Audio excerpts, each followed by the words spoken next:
Pertama sekali, saya mengucapkan berbanyak terima kasih kepada semua ahli-ahli yang berhormat yang telah turut serta di dalam perbahasan pembentangan program imunisasi COVID-19 kebangsaan yang telah pun saya buat pada awal pagi tadi.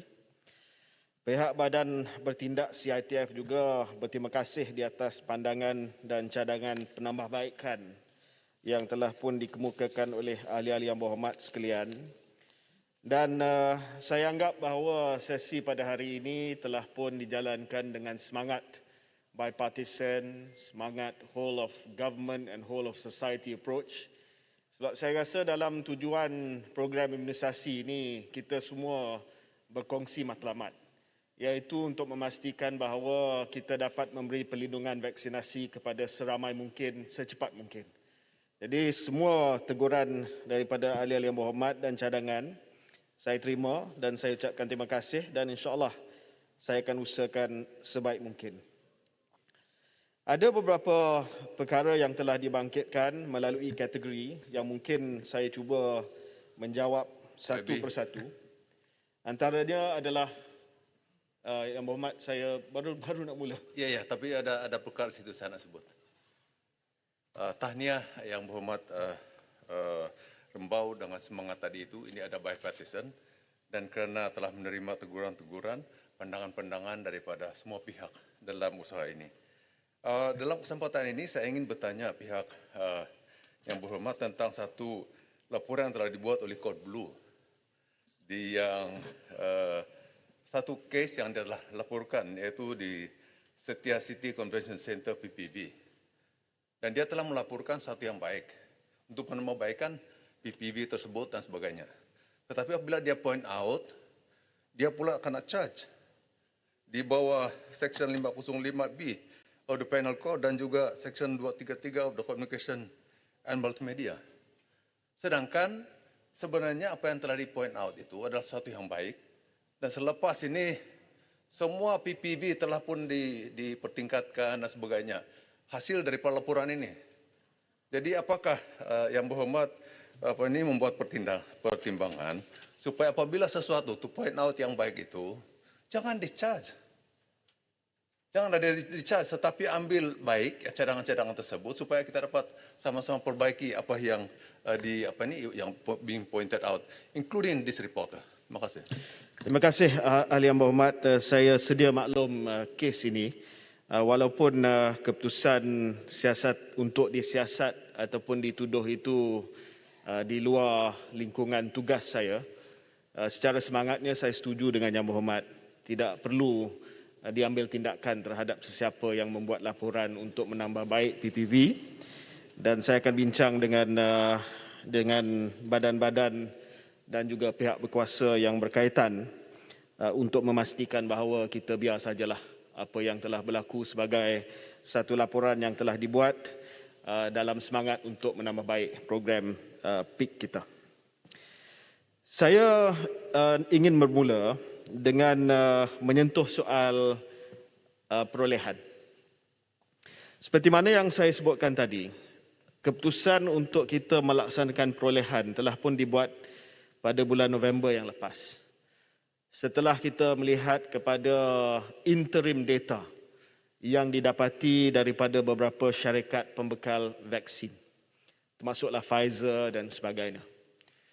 Kita perlu ingat bahawa pada waktu tersebut, vaksin yang dibangunkan oleh Pfizer yang menggunakan platform mRNA tidak pernah diguna dalam dunia. Ini adalah kali pertama digunakan vaksin mRNA. Baru kali pertama diadakan ujian klinikal, masih lagi menunggu dapatan penuh daripada ujian klinikal tersebut. Malaysia telah mengambil tindakan yang berhemah dengan melihat kepada keputusan interim dan membuat tempahan setelah kita berpuas hati dengan keputusan keberkesanan, efikasi dan juga keputusan keselamatan, safety vaksin-vaksin tersebut. Sebenarnya selain daripada Malaysia, negara Australia, Korea Selatan dan Jepun telah menerima bekalan vaksin Pfizer lebih kurang pada masa yang sama. Menunjukkan bahawa kita telah membuat penilaian yang sama dengan negara-negara yang maju yang ada di rantau Asia Tenggara ataupun Asia Pasifik. Saya ingin memaklumkan bahawa ada yang memberi pandangan berkenaan dengan Singapura.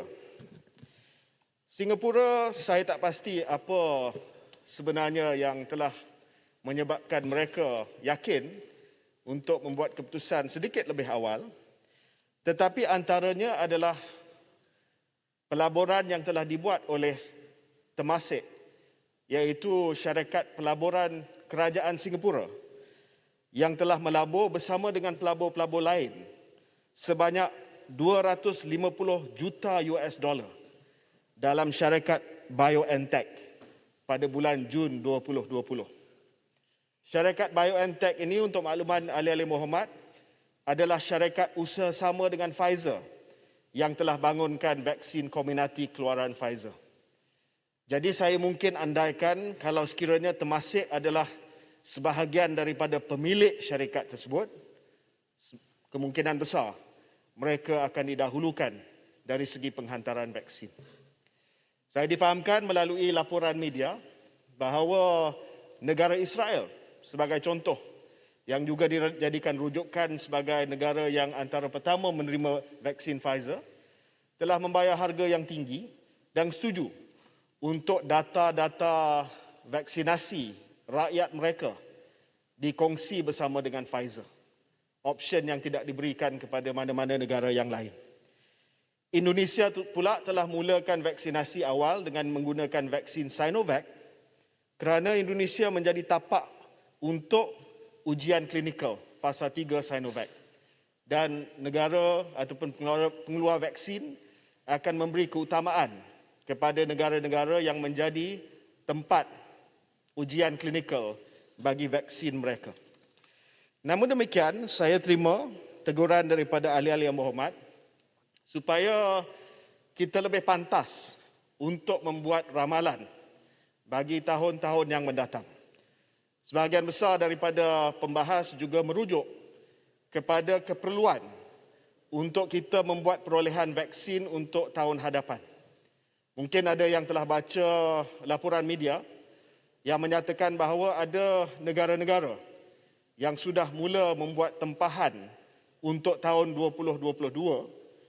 Mungkin ada keperluan untuk diberikan dos yang ketiga ataupun dengan izin second booster shot dan juga vaksin yang diberikan kepada golongan kanak-kanak. Sebab itu pada 2 minggu yang lepas, saya telah pun bermula rundingan dengan syarikat-syarikat pengeluar vaksin, terutamanya syarikat Pfizer, untuk Malaysia memuktamadkan perolehan vaksin bagi tahun 2022 dalam masa yang terdekat untuk memberi tumpuan khusus kepada pengeluaran Pfizer yang baru, iaitu spesifik untuk booster dose dan spesifik untuk vaksin kepada golongan kanak-kanak yang akan dikeluarkan pada tahun depan. Belakang. Terima kasih, Pak Menteri. Berkaitan dengan perolehan dan penghantaran vaksin ini, kalau dilihat jumlah yang perlu dihantar oleh Pfizer sebanyak 45 juta dos itu, kita baru menerima lebih kurang 8 juta, 9 juta. Jadi kita ada baki lebih kurang 36 juta dos lagi. Jadi adakah ada obligasi undang-undang yang boleh kita aktifkan ketika mana ada kelewatan yang mungkin akan berlaku untuk kita terima vaksin ini? Tambahan untuk booster dose. Tambahan juga. Terima kasih, Yang Berhormat Menteri. Berkenaan dengan booster dose khususnya, kerana ramai antara mereka yang menerima vaksin Sinovac dan kerajaan telah putuskan untuk keluarkan Sinovac daripada PIK. Jadi bagaimana apabila booster dose diperlukan, bagaimana kerajaan akan memberikan booster dose ini untuk mereka yang sedang menerima Sinovac? Menteri, sedikit Menteri, the Speaker. Wabil Menteri. berkaitan dengan apa yang ditanya tadi, adakah booster dose ini akan dibayar oleh kerajaan ataupun oleh penerima seperti yang dicadangkan untuk penjualan Sinovac? Terima kasih.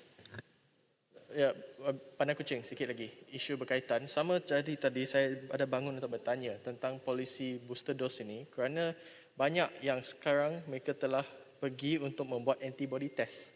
Dan kita tahu ada segelintir yang memang akan vaksin resistant. Jika mendapat keputusan negatif, apakah SOP, apakah advisory seterusnya? Jika Wabi Menteri boleh beri penjelasan. Terima kasih. Menteri, boleh saya tanya satu soalan? Sini. Boleh menjelaskan ya mengapa masih perlukan mega-mega PPV kalau lain-lain cara yang mungkin boleh sekejap digunakan? Yang Berhormat, saya nak sentuh kepada isu yang dibangkitkan dahulu, then we can go on to the other thing later. Ya. Okey, berkenaan dengan isu-isu yang dibangkitkan tadi, berkenaan dengan booster dose ini.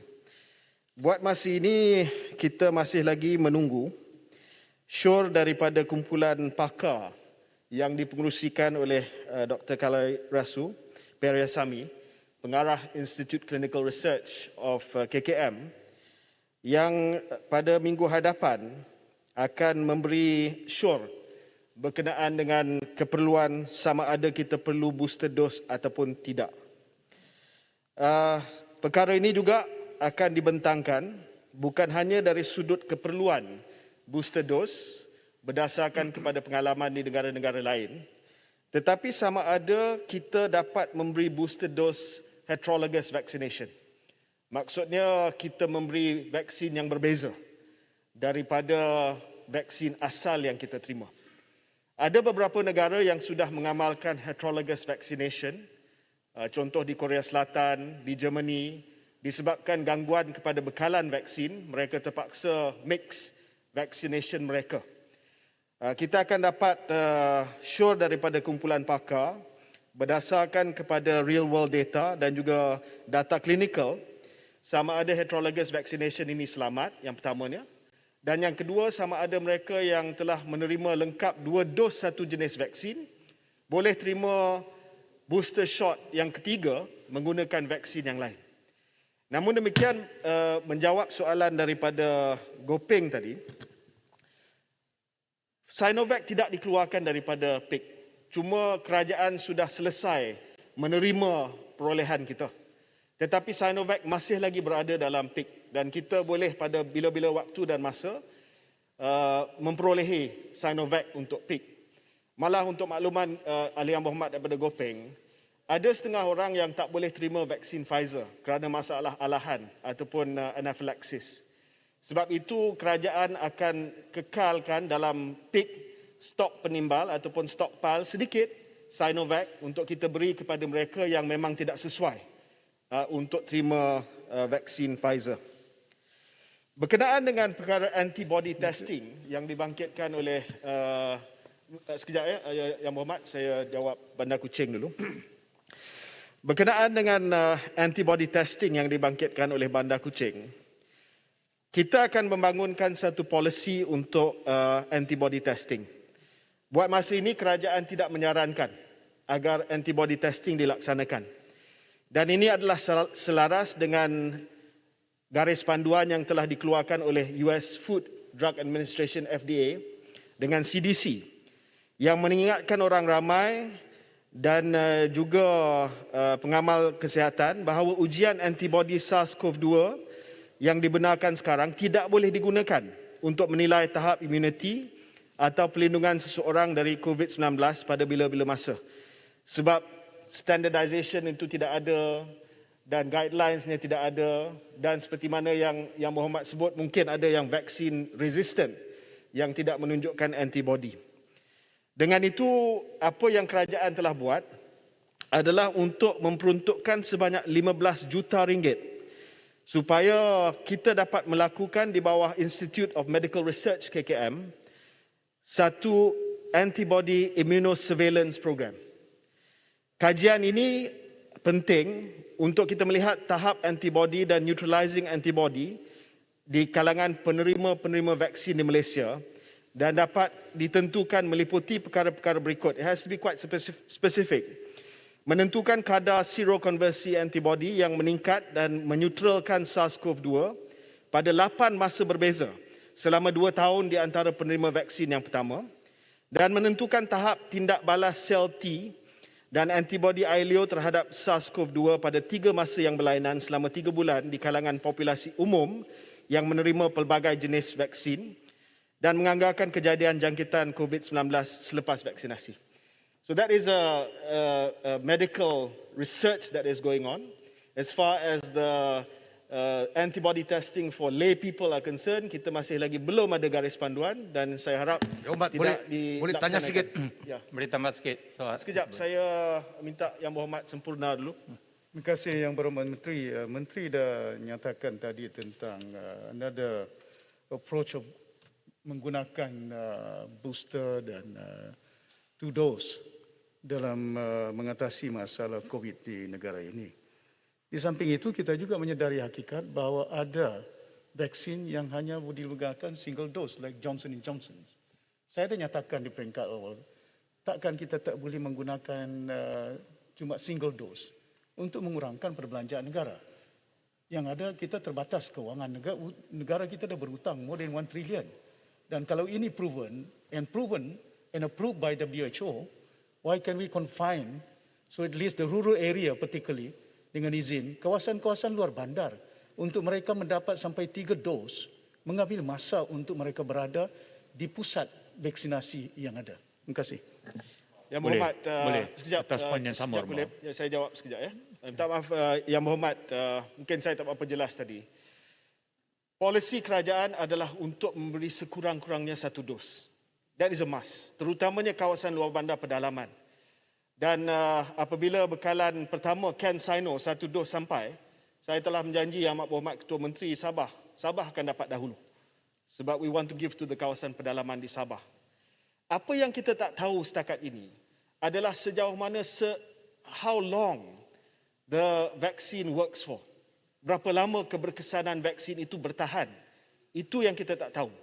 Dan kita tak tahu sebab kita belum lagi ada data daripada negara-negara lain. Kita kena ingat bahawa kebanyakan negara hanya baru mula menggunakan vaksin ini pada bulan Januari. So at best we only have 7-month data, at best. Johnson & Johnson mungkin lebih kurang ataupun tempohnya kurang daripada 6 bulan. So what we will do is, of course, kita akan bagi dahulu 1 dos. Kawasan pedalaman, for sure. Boleh, Berhormat. Tetapi saya bangkitkan sekejap. Saya bangkitkan Antibody. soal booster dose secara keseluruhan. It may well be the case, Yang Berhormat, that after 6 months kita nampak antibody itu menurun. Then we have to go back to kawasan pedalaman. Cakap soal Memberi booster, dos yang Berhormat. kedua. Saya bagi laluan kepada Kinabatangan, Terima lepas itu kasih. kepada Kulim Bandar Baru, lepas itu Gopeng. Yang Berhormat Menteri, memang betul bahawa ramai sudah masyarakat sekarang ini pergi jumpa doktor, ambil darah, buat blood testing untuk sama ada antibody dia 60% kah, 40 kah, 90. Jadi rupa-rupanya benda ini tidak compulsory sebab belum ada satu sistem yang diletakkan oleh kerajaan. Jadi apakah tindakan selanjutnya, sebab ini mungkin tidak perlu kita galakkan, dan doktor-doktor yang lain ini tidak perlu membuat testing dengan mana-mana sebab tidak ada juga apa-apa keuntungan dia. Yang kedua, soal booster ni. COVID ni sebetulnya sama ada betul atau tidak, virus ini datang daripada manusia, dan yang dia punya vaksin pun dari manusia. Jadi mungkin tidak ada akan ending dia. Mungkin dia yang akan berlarutan. Dan apa yang penting sekarang ini yaitu kita pastikan bahawa semua rakyat divaksin, dan kita akan tentukan pula hala tuju kita selepas itu. Terima kasih, Yang Berhormat. Datuk Speaker, terima kasih Yang Berhormat Rembau. Saya ada 2 perkara. Vaksinasi ni Yang Berhormat Rembau akhir sekali adalah ke arah herd immunity. Tapi ancaman dia adalah varian.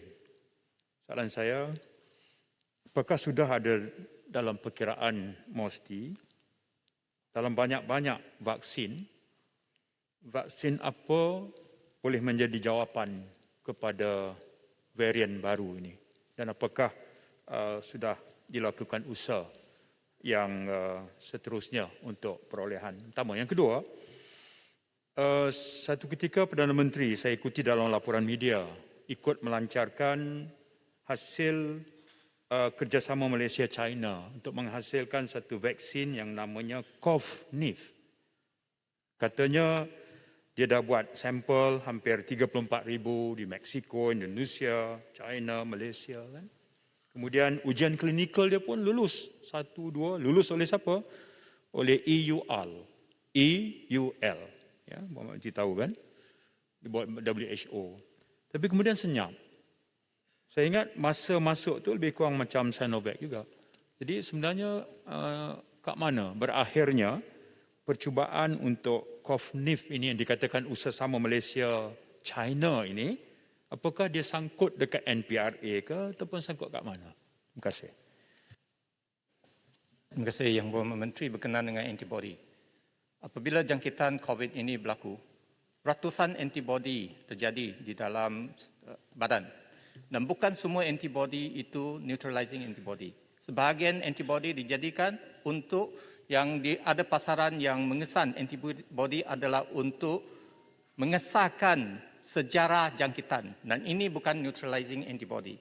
Jadi memang usaha baik untuk memantau keberkesanan vaksin yang sedia ada dari segi memantau tahap neutralizing antibody. Soalan saya, adakah sepatutnya berlaku sekarang memantau antara populasi yang tidak diberikan vaksin sama ada mereka telah dijangkiti? Kalau kita tahu berapa peratus yang pernah dijangkiti, kita akan dapat meramal setakat mana tahap jangkitan tersebut dan sama ada kita sudah melepasi puncak pandemik. Jadi saya cadangkan supaya kementerian ataupun sama ada Kementerian Kesihatan ataupun MUSTI boleh buat surveillance dari segi antibody di kalangan populasi yang masih belum divaksinasi. Sekian.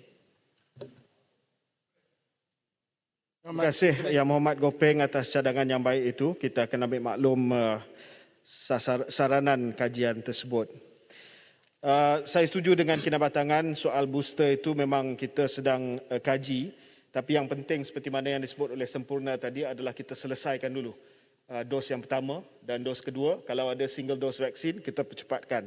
Namun demikian saya terpaksa bangkitkan isu booster dose sebab sudah pun dibangkitkan dan perkara yang perlu kita membuat persediaan sekiranya perlu kita melaksanakannya. Kulim Bandar Baru telah bangkitkan 2 poin berkenaan dengan varian. Setakat kita tahu sekarang, vaksin Pfizer dengan vaksin AstraZeneca sudah pun menunjukkan melalui penerbitan di dalam jurnal kesihatan bahawa walaupun ada sedikit penurunan dari segi keberkesanannya terhadap varian Delta, masih lagi berkesan. Vaksin Sinovac telah pun kita terima maklumat daripada pengeluar sendiri yang mengatakan bahawa vaksin Sinovac juga memberi tahap pelindungan yang baik terhadap varian Delta. Dan daripada liputan akhbar yang kita melihat, sebab saya difahamkan di Indonesia sebahagian besar daripada Barisan Hadapan Kesihatan mengambil Sinovac, di sini Pfizer. Tapi walaupun berlaku sedikit angka kematian di sana, tetapi jumlah yang terdedah kepada vaksin atau kepada virus yang terpaksa masuk ICU ataupun meninggal dunia adalah kadar yang rendah. Jadi kita simpulkan di situ bahawa any vaccine is a good vaccine for you, walaupun berlakunya varian Delta sekarang. YB. Menteri. Ya. YB. Saya tanya soalan. YB, Kulai nak lama tunggu. Ya. Kulai. Yang Berhormat Petaling Jaya. Petaling Jaya nak bangkitkan pasal vaksin ke pasal PPV? PPV. Nanti PPV belum sampai tajuk dia lagi. YB, saya nak tanya tentang vaksin. Kulai. Kulai ya. Lebih rembau, soalan saya pasal COV-NIF tadi. Oh ya, COV-NIF saya dengar Kulai dulu. Yang Berhormat boleh? Terima kasih YB Menteri. Saya nak tanya, tadi YB ada sebut bahawa sedikit itu Sinovac ada dikekalkan atau disimpan untuk orang yang tak sesuai dengan Pfizer atas alasan perubatan. Tetapi sekarang kami juga ada menghadapi situasi di mana Sinovac itu tidak direcognize oleh beberapa negara seperti Singapura, seperti Australia. Jadi untuk mereka yang perlu pergi ke sana, pelajar ke ataupun mereka yang bekerja di Singapura ke, bagaimana boleh tak mereka minta bahawa Pfizer diberikan kepada mereka? Saya setuju dengan polisi Menteri bahawa warga Malaysia sepatutlah kita tak pilih mana satu vaksin. Tetapi untuk kategori ini kerana mereka ada alasan yang dalam pandangan saya sangat solid, sangat bagus, boleh tak mereka minta, ada channel tak untuk mereka minta bahawa sesuatu vaksin itu seperti Pfizer diberikan kepada golongan ini. Terima kasih YB Menteri. Yang Berhormat Kulai. YB Menteri, berkaitan juga YB Menteri, penampang. Boleh. Just now I asked you, dengan izin, can the government fund these booster shots dan adakah government ingin menjual booster shots ini? Terima kasih. Sebagai contoh, vaksin Pfizer hanya dijual kepada kerajaan negara saja dan bukannya pada pasaran swasta. Itu memang polisi Pfizer. Jadi mahu tak mahu kerajaan persekutuan akan beli, akan perolehi dulu. Dasar berkenaan dengan pemberian vaksin booster ini akan ditentukan dan diumumkan kemudian oleh Menteri Kewangan mungkin dalam belanjawan akan datang. Tapi saya yakin kita akan dapat memberi vaksin ini kepada sebahagian besar daripada rakyat kita secara bercuma dalam peak yang berterusan. Soalan daripada Kulai tadi, kita seperti mana yang Kulai tahu, kita mengamalkan dasar yang tidak boleh memilih. That is the best policy for us right now. Tetapi dalam keadaan-keadaan tertentu, untuk practical reason, kita boleh memberi kelonggaran. Sebagai contoh, saya bagi contoh kepada Kulai. Pelajar-pelajar yang pergi untuk universiti di luar negara, kita padankan mereka dengan vaksin yang diiktiraf di negara yang mereka nak pergi. So those students who are going to China, we've been giving Sinovac. Those students who are going to Europe, for instance, we have been giving them Pfizer or AstraZeneca. Jadi dalam kes-kes yang praktikal dan tertentu, kita boleh menerima permintaan melalui MySejahtera Help Desk untuk mereka pergi ke luar negara bagi tujuan vaksin yang diiktiraf oleh negara tersebut. Saya tambah satu saja. Saya nak tanya, mereka minta di PPV ke atau bagaimana? Kerana mereka terima notis. Kita akan ada satu feature dalam MySejahtera. Sekarang ini dah ada feature Memang MySejahtera. ada. Mereka sudah terima notis daripada MySejahtera. Ya. Tetapi mereka tak pasti. Okey. Jadi kerana setakat pengetahuan saya, PPV tersebut sekarang bagi Sinovac. Tetapi pelajar tu nak pergi ke Australia. Jadi maksudnya mereka pergi ke PPV dan buat permintaan untuk Pfizer on the spot, is it? Tak, mereka boleh batalkan temu janji dan boleh melalui help desk minta supaya mereka menyatakan bahawa mereka adalah pelajar yang ingin keluar negara untuk mendapat vaksin. Okay, Menteri, Terima sikit saja. kasih. Saya nak jawab Kulim Bandar Baru dulu. Kulim Bandar Baru bangkitkan isu vaksin daripada IMCAMS ataupun Institute of Medical Biology Chinese Academy of Medical Sciences dengan jenama COVNIF kalau tak silap saya. Tapi pengeluarnya adalah Institute of Medical Biology Chinese Academy of Medical Sciences. Ujian klinikal fasa 3 telah berjalan semenjak bulan Januari di Malaysia. Dan kita bakal menerima keputusan itu pada hujung tahun ini. Namun demikian ada syarikat yang sudah pun mula proses pendaftaran vaksin IMCAMS ini dengan NPRA. Dan apabila NPRA sudah berpuas hati dengan dossier maklumat yang terkandung dalam permohonan itu, maka kita akan memberi kelulusan. Dan saya sedia maklum bahawa vaksin ini telah menerima emergency use authorization di negara China. Vaksin ini juga vaksin kegemaran Yang Berhormat Alor Gajah juga jasa tanya saya bila nak diluluskan. Tangga Batu, YB.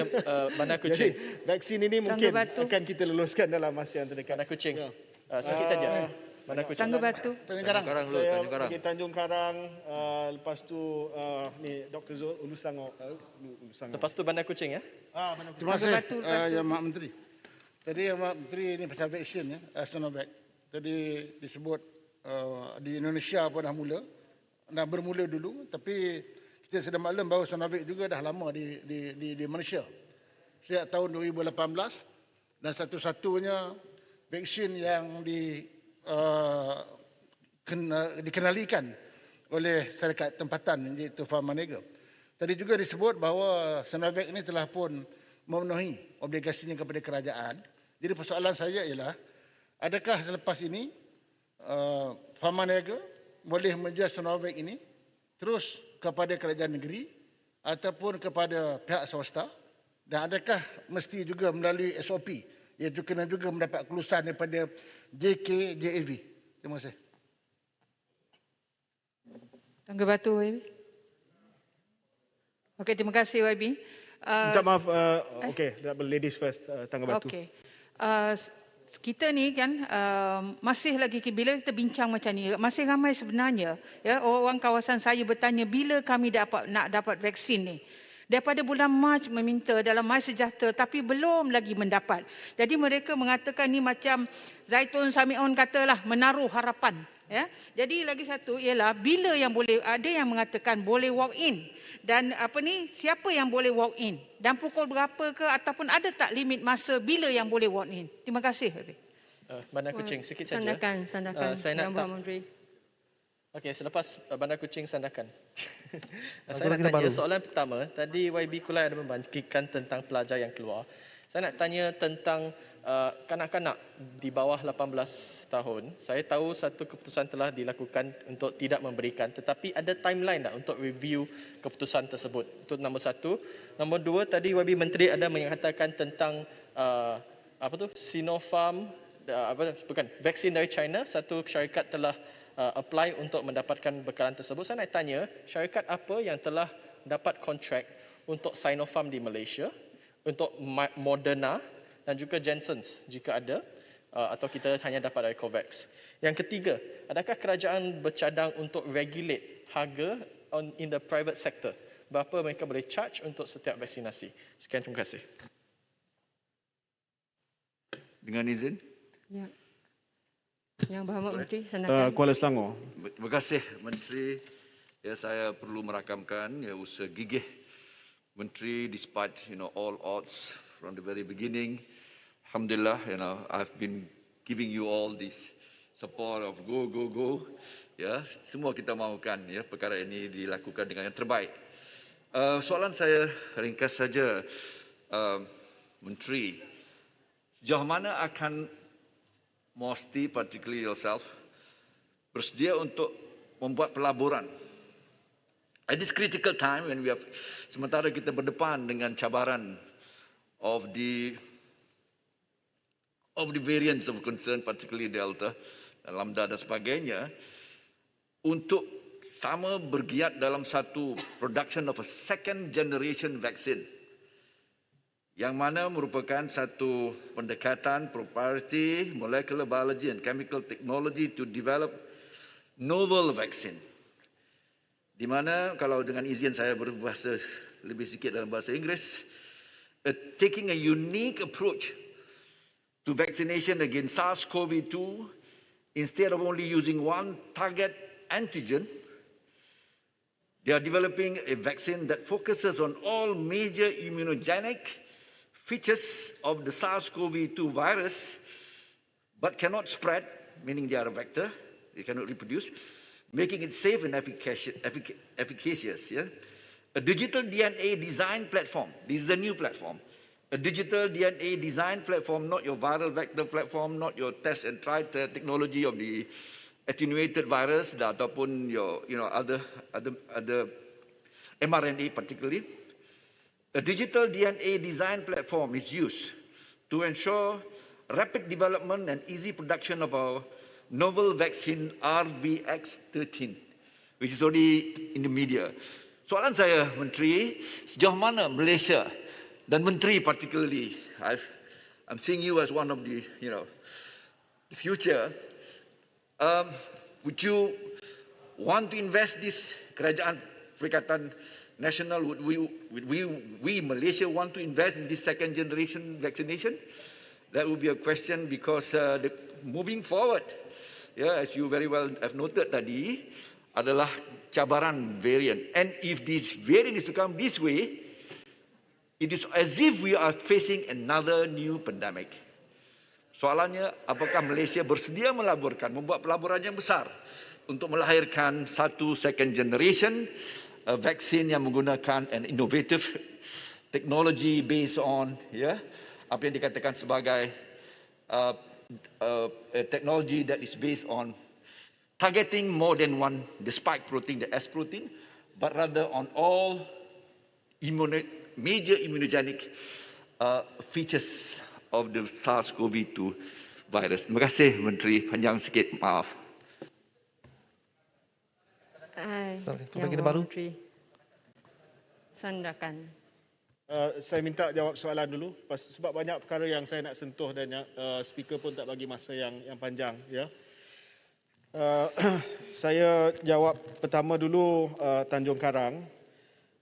Terima kasih atas pandangan yang disebut oleh Tanjung Karang tadi. Cuma saya tak pasti vaksin mana yang wujud sejak tahun 2018 untuk COVID. Sebab COVID itu COVID-19. Coronavirus Disease 2019. So I'm not quite sure what coronavirus vaccine there was in 2018 dengan izin, ya Muhammad. Tapi saya kalau salah pemanaga inform saya bukan salah. Saya pun tanya benda yang sama. Dia kata telah pun dibawa sejak 2018. Tapi pada masa itu memang untuk cacing saja. Tapi itu yang sekarang digunakan untuk COVID itu makluman yang diberikan kepada saya oleh pihak Pharmanega. Okey, Muhammad. Tanjung Karang lupa makan ubat ni. Cuma yang Muhammad, tapi yang Muhammad tepat berkenaan dengan soal obligasi Sinovac kepada kerajaan Malaysia. Itu dah selesai. 12 juta mengikut kontrak asal dah selesai. Kita dah minta tambahan 3 juta sebab ada sedikit kekurangan daripada Pfizer bagi bulan Ogos. Selepas itu kita bercadang untuk memberi peluang kepada pasaran swasta untuk wujud. Ini bukan U-turn ya. Tadi disebut oleh Wang Semaju kalau tak silap saya U-turn. Sebab kalau mengikut peak, vaksinnya adalah percuma. Cuma pada satu masa, bila sudah ada bekalan di peringkat swasta, takkan kita nak tutup bekalan tersebut. Sebab bekalan itu memang dah ada. Keperluan kerajaan ada. Bekalan yang diberikan kepada kerajaan dan PIK pun sudah ada. Jumlah suntikan vaksin kita 500,000 satu hari. Dan kalau ada tambahan yang ada pada pembekal, kita boleh buka kepada pasaran swasta secara terkawal. Apa yang saya maksud secara terkawal? Secara terkawal maksudnya kita di Jawatankuasa Jaminan Akses Vaksin yang dipengusikan bersama oleh saya dan Menteri Kesihatan akan menentukan harga siling. Harga siling untuk penjualan vaksin di pasaran swasta. Supaya tidak membebankan mereka yang nak bayar. Mereka yang nak bayar ini mungkin mereka yang tidak mahu tunggu untuk peak. Walaupun kita bagi jaminan pada bulan Ogos, September, Oktober kita akan hampir selesai semua dewasa. But if they want to go and get vaccinated faster in the private market, they can pay. But we would like to put a ceiling price to this. Dan perkara ini akan ditentukan oleh Jawatankuasa Akses Vaksin pada minggu depan apabila bermesyuarat nanti. Dan perkara ini saya telah maklumkan kepada Jawatankuasa Kira-kira Wang Negara dan telah pun disyorkan oleh Jawatankuasa Kira-kira Wang Negara semalam. Tangga Batu bangkitkan soal bila dapat vaksin.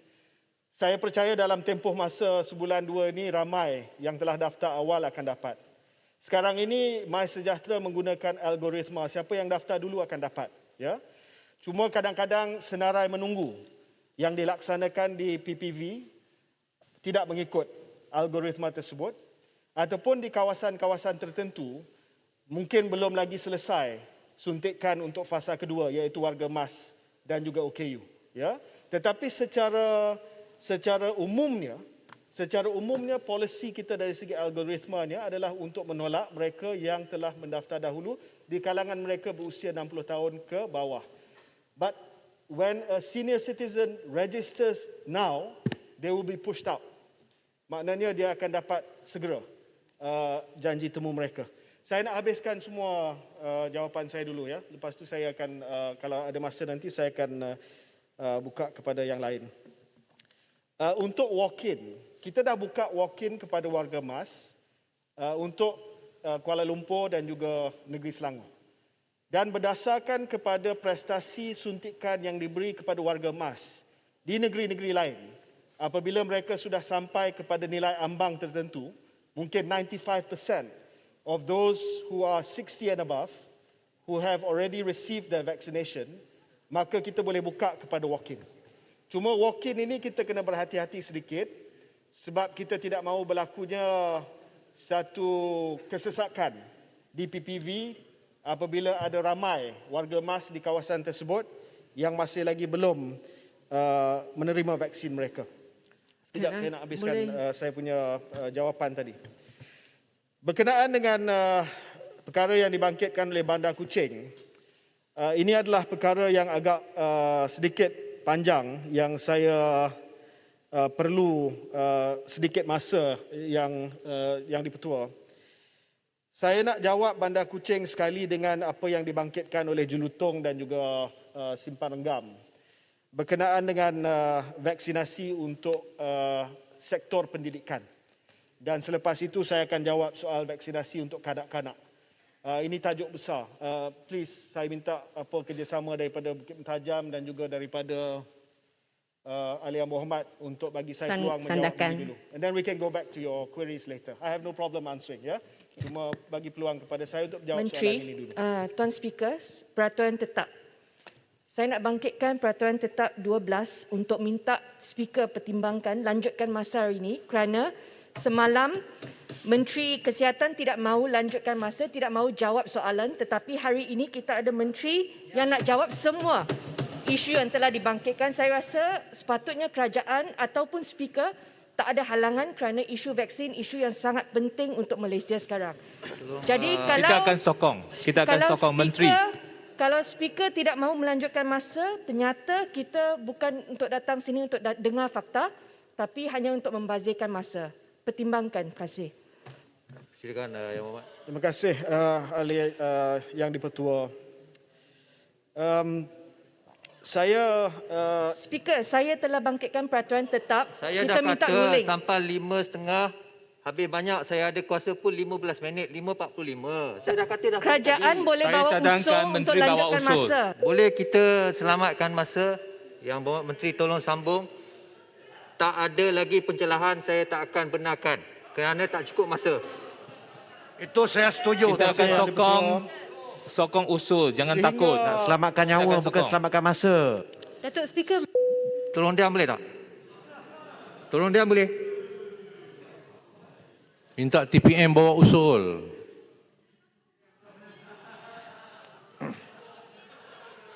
Datuk Speaker, benarlah Menteri kuasa boleh bawa TPM. usul. Boleh usulkan. Tolong diam boleh tak?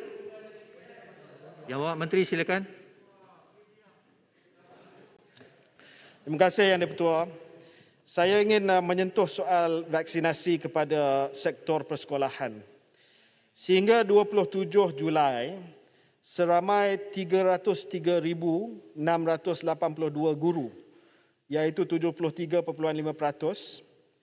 45,197 anggota kumpulan pelaksana AKP ataupun 67%, dan 33,633 pekerja perkhidmatan sokongan kontrak seramai 38% sudah menerima sekurang-kurangnya 1 dos vaksin.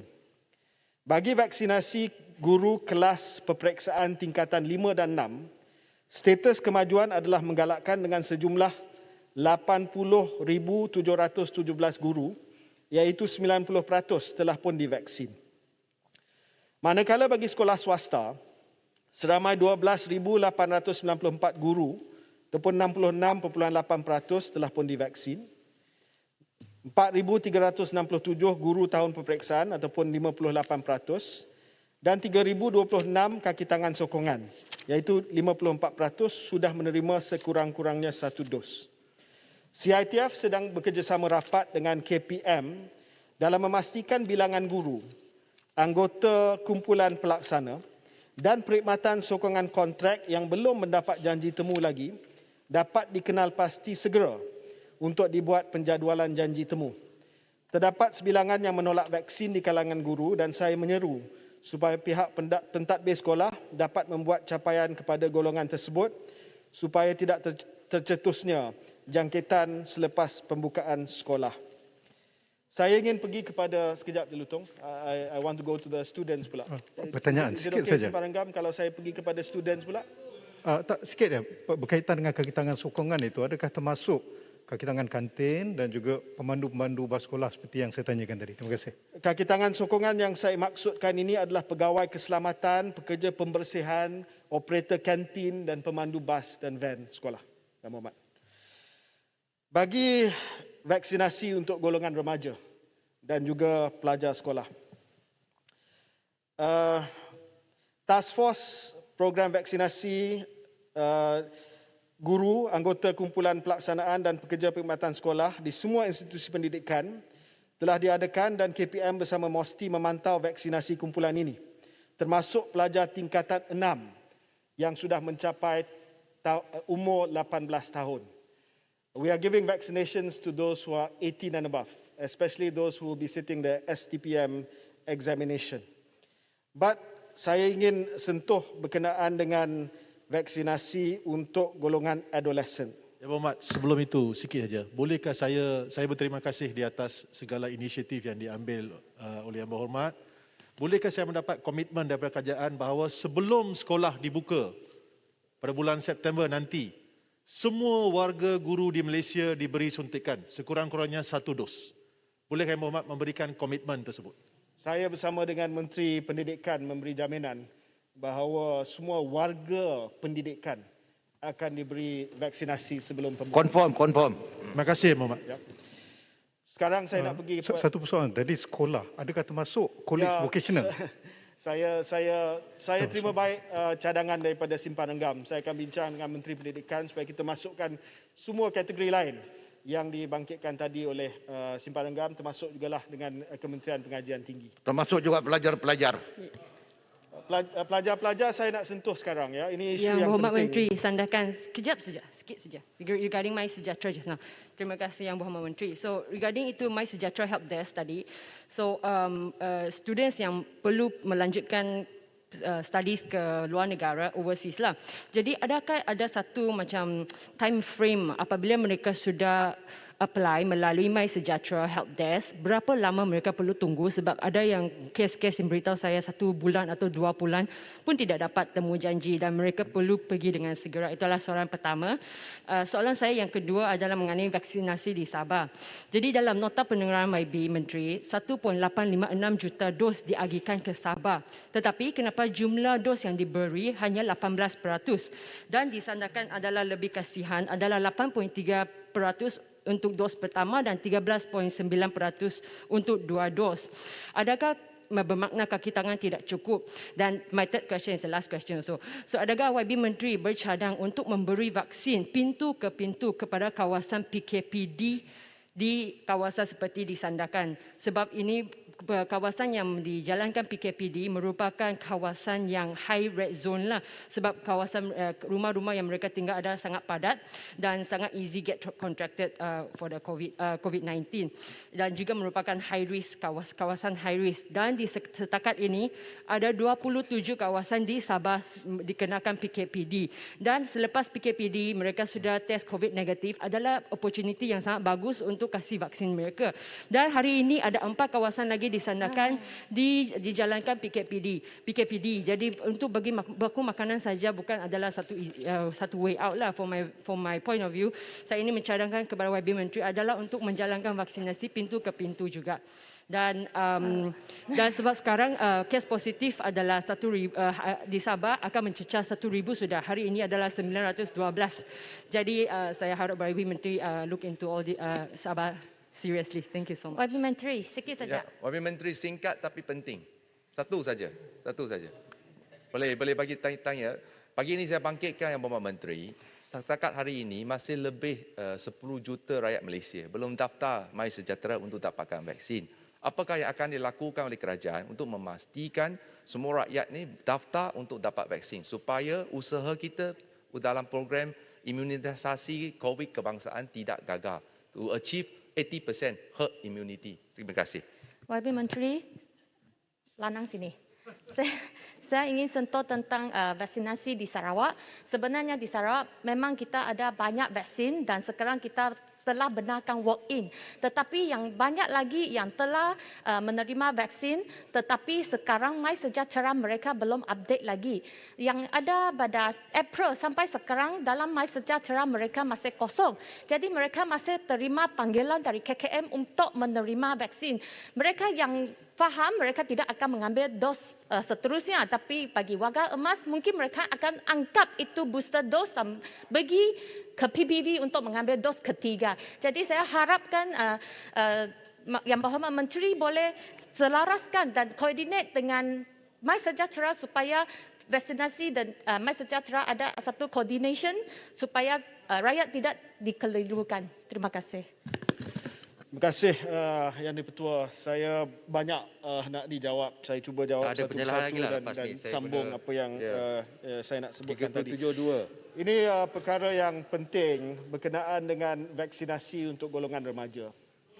Bagi untuk golongan remaja berusia 18 tahun hingga 17 tahun, pihak NPRA telah memberi kelulusan untuk vaksin Pfizer diguna pakai terhadap golongan remaja usia 12 hingga 17 tahun. Di Malaysia ini, penggunaan vaksin ini bergantung kepada satu, pendaftaran oleh NPRA secara regulatory. Dan yang kedua adalah advice from the experts. Dalam hal ini, Technical Working Group penilaian calon vaksin yang dipengusikan oleh Datuk Kalarasu Pelerasami telah memberi syur kepada Jawatankuasa Jaminan Akses Vaksin untuk tangguh dahulu pemberian vaksin kepada golongan remaja antara 12 hingga 17 tahun. Keputusan ini adalah selaras dengan keputusan yang telah dibuat di United Kingdom, di mana mereka telah tangguh dahulu pemberian vaksin kepada golongan 12 hingga 17 tahun. Sebab yang diberikan adalah berdasarkan kepada pelaporan kesan sampingan di Amerika Syarikat. Terdapat kesan sampingan myocarditis, radang jantung, adalah sebanyak 40 kes per 1 juta dos vaksin mRNA COVID-19 Pfizer yang diberikan kepada lelaki berumur 12 hingga 29 tahun. Dengan insiden yang walaupun kecil, tetapi sedikit membimbangkan, Technical Working Group telah menyarankan agar kita menunggu dahulu untuk data daripada negara-negara lain dapat diperolehi sebelum kita meneruskan vaksin untuk kumpulan remaja ini. Walaupun dalam sebahagian besar kes myocarditis di Amerika Syarikat tidak ada kematian ataupun tidak ada kes yang serius, tetapi kita tidak tahu kesan jangka masa panjang kepada mereka yang mendapat radang jantung ataupun inflammation of the heart and pericarditis.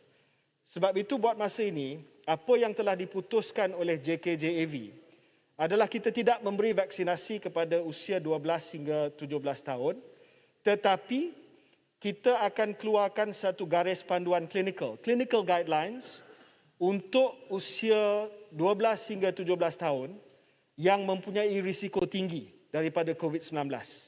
Dan ini juga selaras dengan pandangan daripada United Kingdom.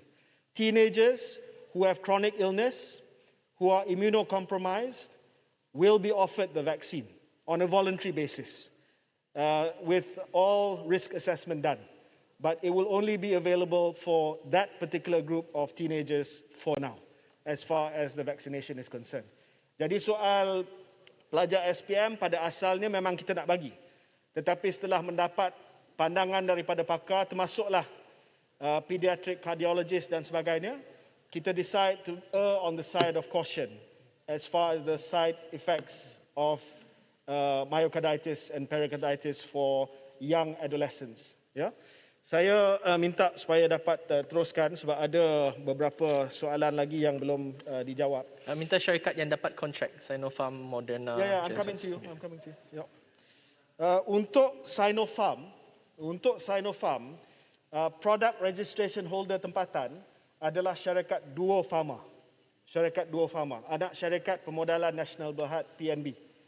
There is only one product registration holder per vaccine. So Pfizer is Pfizer Malaysia, AstraZeneca Malaysia, Sinovac is Pharmaniaga. In the case of Sinopharm, it has been given to Duo Pharma.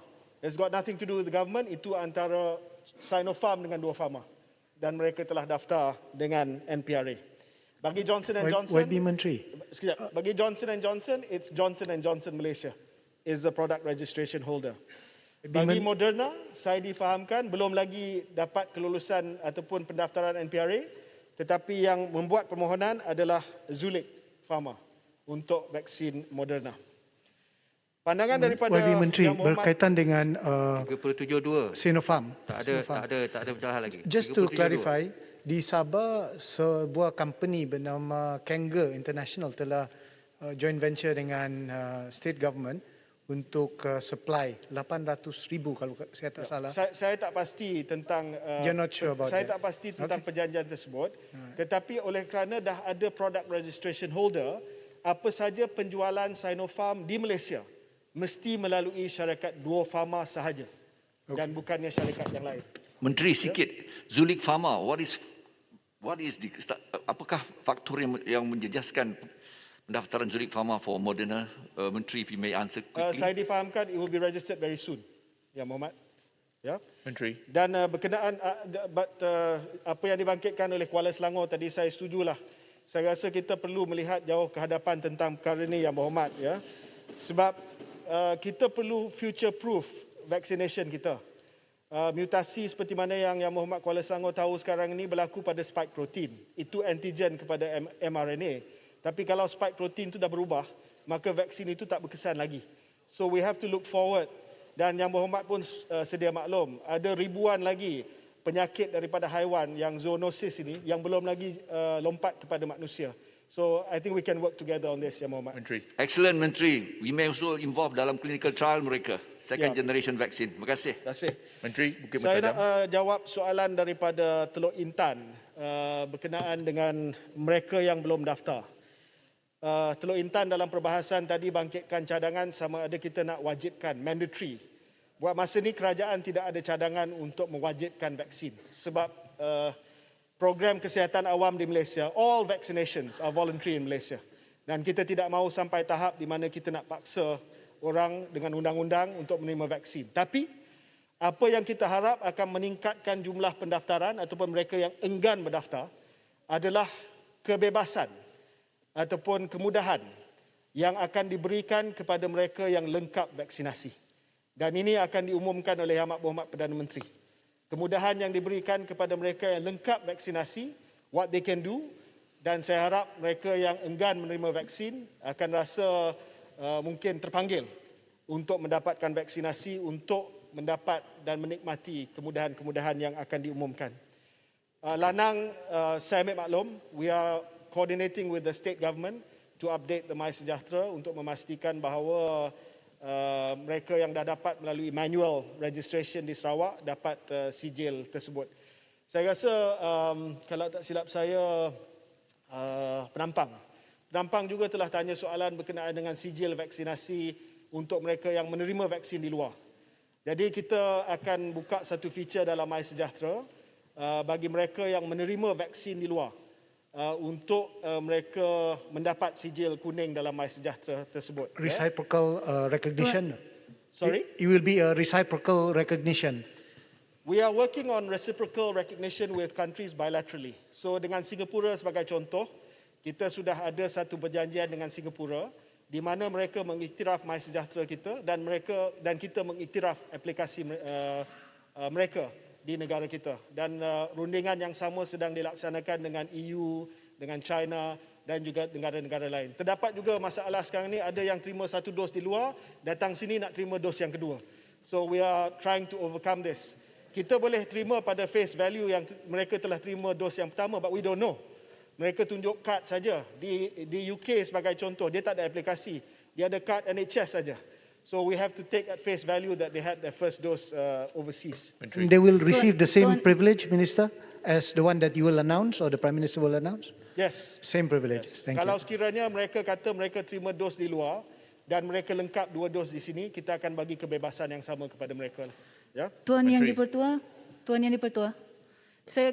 kalau boleh saya menyokong cadangan daripada Segambut tadi untuk kita beri lebih masa kepada YB Menteri. Saya datang dari Sabah dan saya rasa vaksin adalah topik yang paling penting sekarang. Tolong duduk. Yang Awak Menteri tolong habis lagi 5 minit saja. Menteri, soalan saya PPV belum sebut lagi, dijawab. belum. Bagilah masa pada Yang Awak Menteri. Sebab banyak sangat tak boleh jawab. CITF. Sorry, what was your question, Tanya? Speaker yang tak bagi masa sekarang untuk Menteri jawab. Berkenaan Kelang. Terima kasih. Pekerja Tolong Kelang. diam sekejap boleh tak? Mana kuasa saya nak sambung masa ni? Tolong diam sekejap. Menteri berkenaan Kelang. Terima kasih Pekerja Menteri. Kelang. Saya suka mendengar bahawa Menteri sini. kata bagi jaminan Pekerja Kelang. menjelang bulan September semua akan dapat vaksin. Saya harap sekurang-kurangnya berikan tarikh kepada mereka. Kalau ada tarikh, bolehlah orang nak dapat vaksin melancang. Kalau tidak, bila pihak swasta dibenarkan untuk jual, mungkin kerana tidak tahu tarikhnya, mereka terpaksa beli. Saya harap Bila tak faham bahasa Malaysia ni susah. Saya kata 37.2, saya boleh tak bagi siapa pun mencelah kerana nak habiskan urusan. Aduh. Tapi mencelah juga. Kemudian kata saya tak bagi masa. Tuan Yang Ketua, saya jawab secara boleh kami ringkas. minta speaker lagi rayu kepada Menteri. Saya Kerana nak bagi Menteri ada macam mana? sana. Lanjutkan masa kerana yang Menteri Menteri berkenaan saya nak lanjutkan pekerja masa. Kelang, Menteri. Rayu. Yang Awak Menteri tolong. Lagi 4 minit je. Terima kasih Yang di-Pertua. Berkenaan dengan cadangan daripada Bukit Mentajam, cadangannya baik. Sebenarnya kalau boleh saya nak bagi semua janji temu. Cuma masalahnya, kalau vaksin Sinovac kita tahu lebih kurang dia punya penghantaran. Sebab sebahagian besar di fill finish di Malaysia. Tetapi the problem that I have, Yang Berhormat Bukit Mentajam, adalah Pfizer. Pfizer hanya memberi jadual penghantaran untuk 2 minggu akan datang. Dan ini adalah amalan di seluruh dunia. Apabila mereka hanya memberi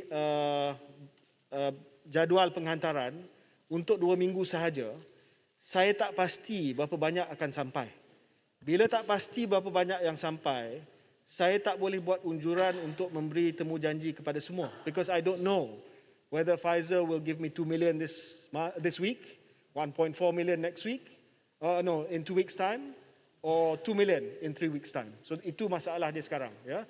Apabila kita dapat clarity dari segi jadual penghantaran, maka kita akan push as many appointments as possible. Sekarang Pharma Niaga mempunyai stok 14 juta vaksin.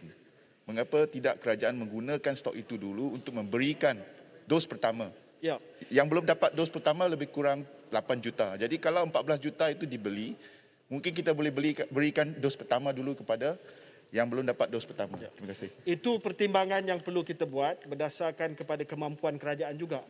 Sebab perolehan kita sudah pun kita maksimumkan dengan siling. 14 juta yang dikatakan ada stok itu adalah stok yang dia nak bawa untuk dijual kepada pasaran swasta. Itu pun kita belum tentukan berapa banyak dia boleh bawa masuk. Tapi kalau kita nak beli lagi daripada Sinovac sementara kita tunggu penghantaran Pfizer, then it will add to the bill perolehan kita. Menteri boleh bagi single dose dulu and then postpone the second dose. Sinovac you mean? Pfizer you mean? Bayan baru, Pfizer. Pfizer kita telah memikirkan soal melanjutkan interval dosing. Ada cadangan kita melanjutkan 6 minggu, 8 minggu dan kita sedang melihat kepada melanjutkan interval. There's only one issue to that. Sebelum penularan variant of concern Delta, memang kita dah bersetuju untuk melanjutkan kepada 6 hingga 8 minggu, Pfizer. Tetapi dengan adanya varian Delta, kita dapati bahawa keberkesanan 1 dos vaksin sahaja, Pfizer, adalah dalam lingkungan 30% sahaja. Dan dengan itu, Technical Working Group telah membuat saranan kepada JKJAV supaya Pfizer punya interval itu jangan dilanjutkan ataupun dipanjangkan dan kekal pada 4 minggu. Sekarang ini kita belum lagi ada keputusan untuk heterologous vaccination yang dimaksudkan oleh Bukit Pentajam. Give them Sinovac first, give them Pfizer second. Contoh. We will have a decision by next week.